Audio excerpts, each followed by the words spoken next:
अश्व कुमार सहायक आचार्य श्री राधे श्यामार मोरार का राजकीय महाविद्यालय जूझ।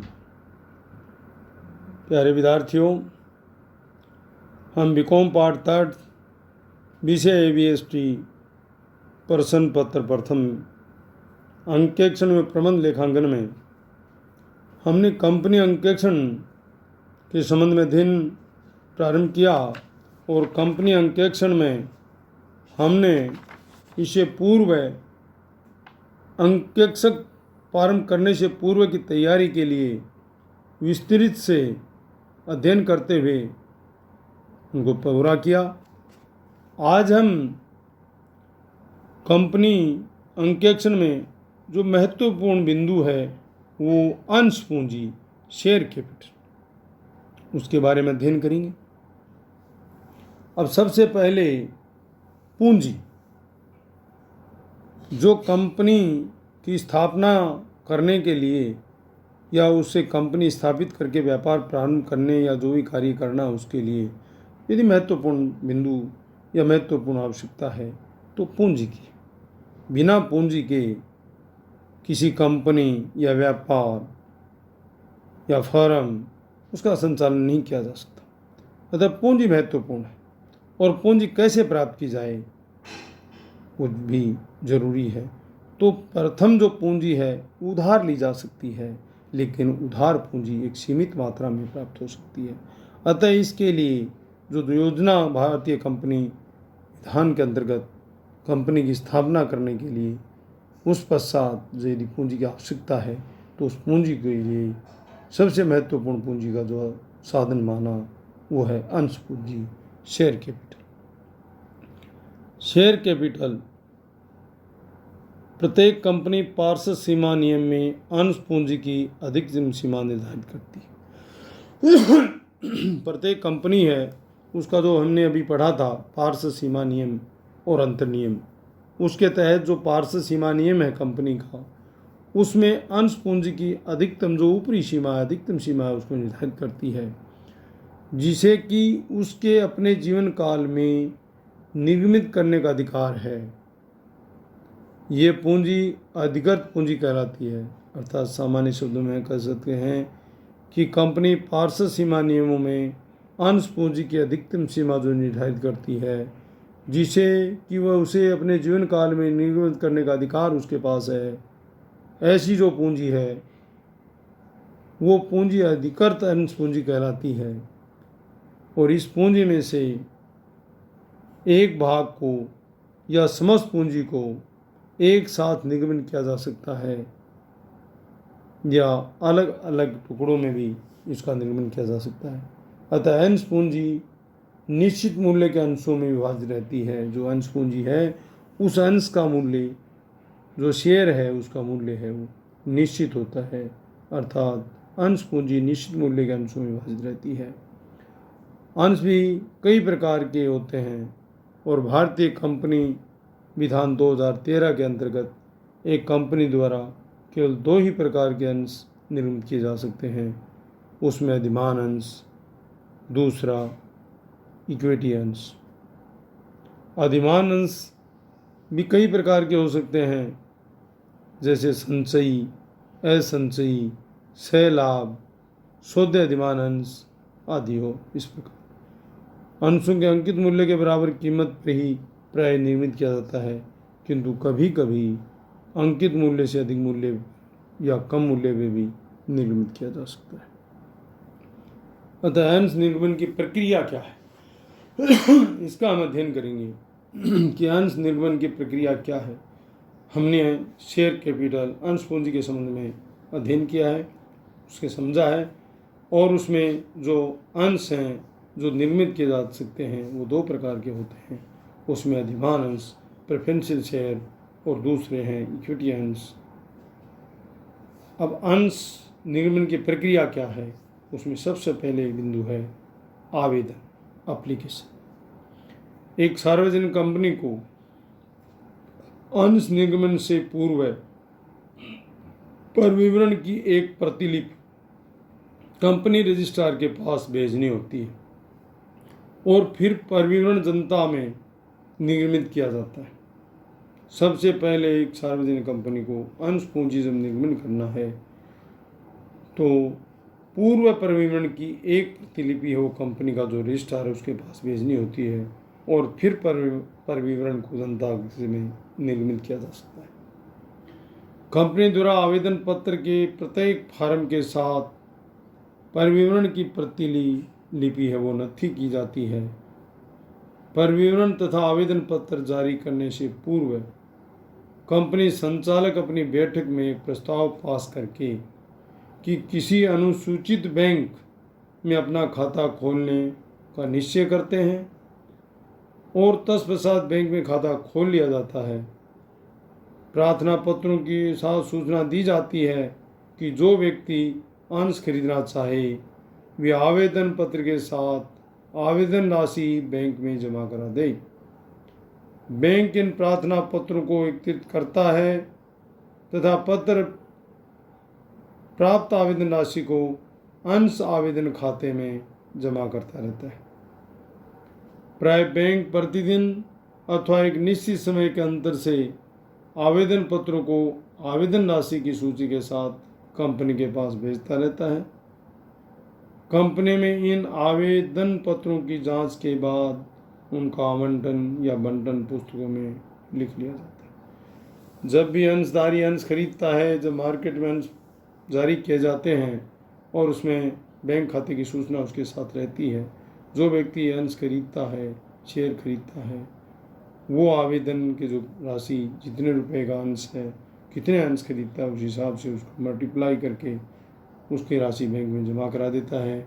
और बैंक ये काम करता है कि जो आवेदन आते हैं उसकी सूची बना के कंपनी के पास जांच के लिए भेज देता है और कंपनी द्वारा उसकी जांच करने के पश्चात जो व्यक्तियों ने अंश प्राप्त करना चाहा है, आवेदन किया है, उस आवेदन के अनुसार जितने अंश चाहिए वो या उसके अनुसार नहीं आवेदक ज़्यादा हैं और अंश कम आवंटन करने हैं तो बंटन आवंटन के हिसाब से उसमें पुस्तकों में लिख दिया जाता है। दूसरा है बंटन, अलॉटमेंट। जब आवेदन पत्र जारी हो जाता है, दे दिया जाता है, शेयर आवेदन वापस प्राप्त हो जाते हैं तो जो शेयर उनका है देना है, बंटन करना है, अलॉटमेंट करना है, तो इसके पश्चात कंपनी बंटन की कार्रवाई प्रारंभ करती है। अंशों के बंटन पर कंपनी विधान 2013 की धारा 39 के अंतर्गत सार्वजनिक कंपनी कुछ प्रतिबंध लगे हुए हैं जिसका ध्यान रखना अनिवार्य है। वो प्रतिबंध क्या है? पहला प्रतिबंध है कि न्यूनतम राशि में निम्नलिखित मदों के लिए रकम शामिल होती है। पहला, क्रय की गई या की जाने वाली संपत्ति का क्रय मूल्य जिनका अंशों के निर्गमन द्वारा प्राप्त रकम में से पूर्णतः भुगतान किया जाएगा। दूसरा है कंपनी द्वारा देय प्रारंभिक व्यय तथा कमीशन। तीसरा है उक्त कार्यों के लिए उधार ली गई रकम जिसका भुगतान करना है। जो दो कार्य हमने बताए कि क्रय की गई जो संपत्ति है उसके क्रय मूल्यों जिनका अंशों के निर्गमन द्वारा प्राप्त रकम से भुगतान करना है। दूसरा, जो कंपनी के प्रारंभिक व्यय या कमीशन वगैरह जो थे, इस प्रकार की जो भुगतान हुए और जो शेयर से राशि मिलेगी उसे सबसे पहले उसका भुगतान। और चौथा है कार्यशील पूंजी और पांचवा है किसी अन्य व्यय के संबंध में अनुमानित रकम। इस प्रकार से अब हम कंपनी विधान के अनुसार इसका बंटन कैसे करें, ये है। उसमें पहला है कंपनी विधान के अनुसार प्रत्येक अंश के आवेदन पत्र पर देय राशि अंकित मूल्य के 5% से कम नहीं होनी चाहिए। और सेबी जो है कि उसके दिशा निर्देश के अनुसार आवेदन पर निर्धारित देय राशि। दूसरा है अंशों के आवेदकों से प्राप्त समस्त रकम एक अनुसूचित बैंक में जमा रहेगी। और इसमें क्या नियम है?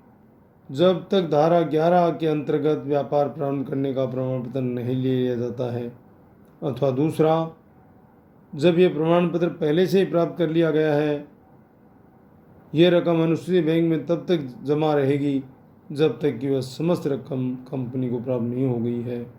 जो न्यूनतम राशि वाले अंशों के आवेदन पर दे।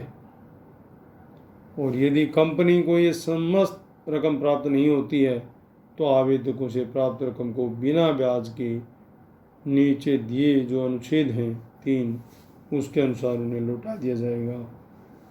और इन नियमों का उल्लंघन होने पर प्रत्येक प्रवर्तक या संचालक और अन्य व्यक्ति जो इसका उल्लंघन के लिए जानबूझकर उत्तरदायी हो उस पर प्रतिदिन 1,000 रुपये तक दोषी पाया जाए जब तक वह दोषी पाया जाएगा, अथवा 1,00,000 जो भी दोनों में कम हो जुर्माने से दंडित किया जा सकता है। तीसरा इसमें है, यदि परिवहन की प्रथम निर्गमन की तिथि से 30 दिन के भीतर प्रयुक्त शर्तों का पालन नहीं किया जाता, जो हमने ऊपर शर्तें बताई उसका पालन नहीं किया जाता है, तो अंश पर प्राप्त धनराशि को परिवहन की प्रथम निर्गमन तिथि से अगले 30 दिन के भीतर लौटाना होगा, लौटा दिया जाएगा, लौटाना होगा। इसमें बंटन संचालक सभा में एक प्रस्ताव पास करके किया जाता है कि अंशों का बंटन करने की दशा में सेबी जो संस्था है के दिशा निर्देशों का पालन करना पड़ता है। कंपनी के द्वारा जितने अंशों के लिए प्रार्थना पत्र मांगे गए हैं, यदि उतने अंशों के लिए या उससे कम लेकिन न्यूनतम राशि से कम नहीं होनी चाहिए कि प्रार्थना पत्र प्राप्त हुए हैं, तो आवेदित अंशों के लिए बंटन कर दिया जाएगा। यदि प्रार्थना पत्र अधिक अंशों के लिए प्राप्त हुए हैं तो हो सकता है कुछ आवेदन पत्रों को स्वीकार कर दिया जाए और उन पर प्राप्त आवेदन राशि लौटा दी जाए। और ये भी हो सकता है कि कुछ आवेदकों को उनके आवेदित अंशों से कम अंश बंटन किया जाए और उनसे आवेदन पर प्राप्त अधिक रकम को आगे बंटन पर समायोजित कर लिया जाए। अतः बंटन का प्रस्ताव पास हो जाने के पश्चात जिन आवेदकों को बंटन कर दिया गया है उन्हें बंटन पत्र भेज दिया जाता है और जिन आवेदकों को बंटन नहीं किया जा सकता है उन्हें खेद पत्र भेज देते हैं। इस प्रकार की सूचना कंपनी रजिस्ट्रार को निर्धारित पत्र भेजनी चाहिए, जिनको हम यदि जो शेयर हमने निर्गमित किए हैं उससे अधिक यदि हमारे पास आवेदन आ जाते हैं तो हम उसको नहीं दे पाते, बंटन करते हैं, बंटन के आधार पे भी उसको नहीं मिलता है, तो जिनको दे दिए गए शेयर उनको तो बंटन पत्र भेज दिया जाएगा और जिन आवेदकों को नहीं किया उसे खेद पत्र भेज दिया जाएगा। और इसकी सूचना है वो कंपनी के रजिस्ट्रार में भेजनी जाएगी। कंपनी विधान 2013 की धारा 43 के अंतर्गत आवेदन राशि को बैंक में पृथक खाते में रखा जाना चाहिए। इसके लिए परिवहन में निर्देशित जो बातें लिखी गई हैं उन्हीं बातों को ध्यान में रखते हुए बंटन का अधिक के राशि का संबंध किया जाना चाहिए। दूसरा, सेबी द्वारा निर्धारित बातों को ध्यान में रखते हुए अधिक के राशि का भुगतान आवेदकों को करना हो। और इसमें जो चौथा बिंदु था अंश निर्गमन की प्रक्रिया में, वो है अंशों पर याचना राशि। यदि कंपनी ने अपने अंशों में अंकित मूल्य एक ही किस्त में अथवा बंटन की रकम तक नहीं मांग लिया है तो कंपनी शेष राशि को अपनी आवश्यकता अनुसार अंशधारियों से मांग सकती है। ऐसी मांग 1, 2 या अधिक भी हो सकती है। अर्थात हम कह सकते हैं कि अंशों पर जो याचना राशि की बात है, यदि कंपनी में अपने अंशों का जो अंकित मूल्य एक ही किस्त में मांग लिया तो ठीक है, अथवा बंटन रकम तक नहीं मांगा गया तो शेष जो राशि को अपनी आवश्यकता अनुसार अंशधारियों से मांग सकती है। ऐसी मांग वो एक किस्त में, 2 किस्त में, फर्स्ट, सेकंड, थर्ड जैसा भी है उससे अधिक में भी मांग सकती है। और इस प्रकार से अंश पूंजी और अंश निर्गमन की प्रक्रिया पूरी हुई है। धन्यवाद।